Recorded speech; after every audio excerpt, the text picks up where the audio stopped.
मलिक अंबर, आपण मागच्या एका व्याख्यानात बघितलं होतं की यांना सिद्धी लोक म्हणतात, म्हणजे इथिओपिया आजच्या हिशोबात त्यावेळेच्या ॲबिसिनियातून, आणि ओरिजिनल त्या प्रदेशाचं त्यांच्या भाषेतलं नाव आहे हाफसाण, इथून आलेले हे लोक आहेत. म्हणजे आज आफ्रिकेत इजिप्तच्या दक्षिणेला हा देश येतो, तर तिथून आलेले लोक आहेत, त्यांना सिद्धी म्हणतात.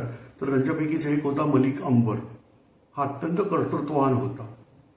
हा इंग्लिशमध्ये ज्याला गुरिला वॉर टेक्निक म्हणतात, त्याचं मराठीत गनिमी कावा असं काहीतरी नाव आपण चुकीचं करतो. काही जणांचं म्हणणं आहे की तो गनिमी कावा असा काही कावाच नाहीये. ते शत्रू वर्णन करताना गनिम काव्यानी लढला असं करत होते, तर आपण त्यालाच गनिमी कावा म्हणतो. तर त्याचं नाव सजेस्ट करता त्याला वृक युद्ध असं म्हणतात. वृक युद्ध म्हणजे सरळसोट आमने सामने टक्कर नाही घ्यायची, पण शत्रूची रसरच जाळून टाकायची, शत्रूला अन्न पुरवठा होणार नाही, शत्रूच्या दारुगोळ्याला आग लावून टाका, किंवा या पद्धतीत युद्ध खेळायचं. तर मलिक अंबर हा या युद्धामध्ये एक्सपर्ट आहे.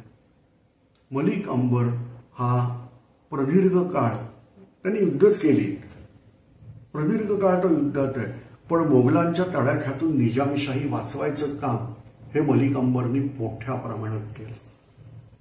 मलिक अंबरच्या हाताखाली बरेच मराठा सरदार लढत होते. मलिक अंबर हा धोरणी होता, मुत्सद्दी होता. कित्येक लढाया तो अशा रीतीने जिंकलेला आहे की तो संपूर्ण लढाई हारलेला आहे. आता बहुधा उद्या किंवा परवा मलिक अंबरचा अंत होणार आहे, आणि अशा प्रसंगी त्यांनी युद्ध फिरवलेलं आहे आणि शत्रूलाच अटक करून दाखवली आहे. अशाही लढाया मलिक अंबरच्या नावावरती येतात. पण महाराष्ट्राच्या भूमीमध्ये जे काही परंपरातापी लोक झालेले आहेत, जरी ते भूमीतले नसले तरी भूमीसाठी लढणारे, त्याच्यात मलिक अंबर हे नाव प्रकर्षाने घ्यावं लागतं.